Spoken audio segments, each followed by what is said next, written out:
To set up for camel pose, Hot Chocolate has his knees hip-width apart, and then so we don't just compress the lower back, just thrust your hips forward. Oftentimes when we're reaching the arms back, we can compress the lower back by pushing the hips forward. Instead, we're gonna actually stick the butt out a little bit. This increases the lumbar, the low back curve, and then we also reach the tailbone down to help support the lower back with the core. If we were to just tuck the tailbone, then we lose, can you demonstrate that? Yeah, then we lose, I mean, he's got a pretty big lumbar curve, but then we lose some of that lumbar curve, and that can also lead to lower back discomfort.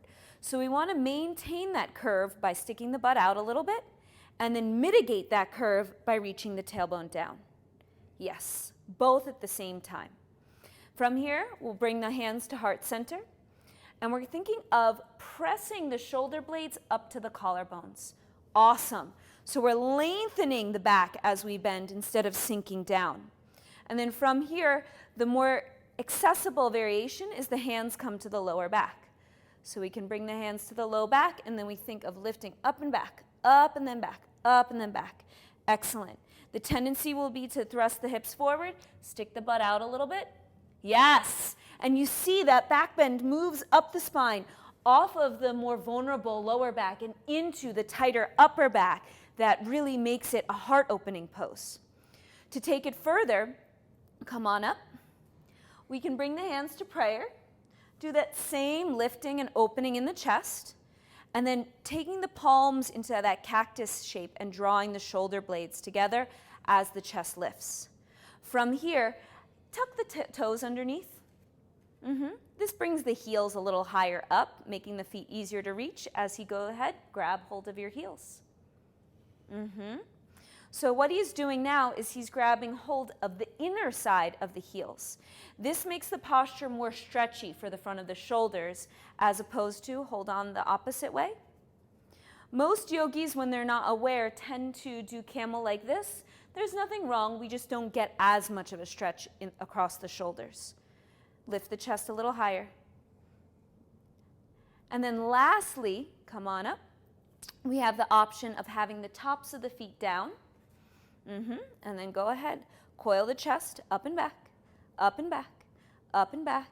And then from here, however you like, palms face out or in, grabbing hold of the heels. And what he's done, which is really common, is one hand comes to one heel first and then the other. I recommend just noticing which one happens first for you so that you can make sure that you alternate. And then lift, press the hands down into the heels and pop your chest a little higher. Core back, chest up. Good use of breath. And lift up. Okay, so these are options in the center of the room to make this now not just an upper back and lower back bend, but also a shoulder opener. Go ahead and reach your fingertips back. Make sure the wall is within reach, not overhead. You can just turn sideways. Yeah, okay, so we know he can reach the wall.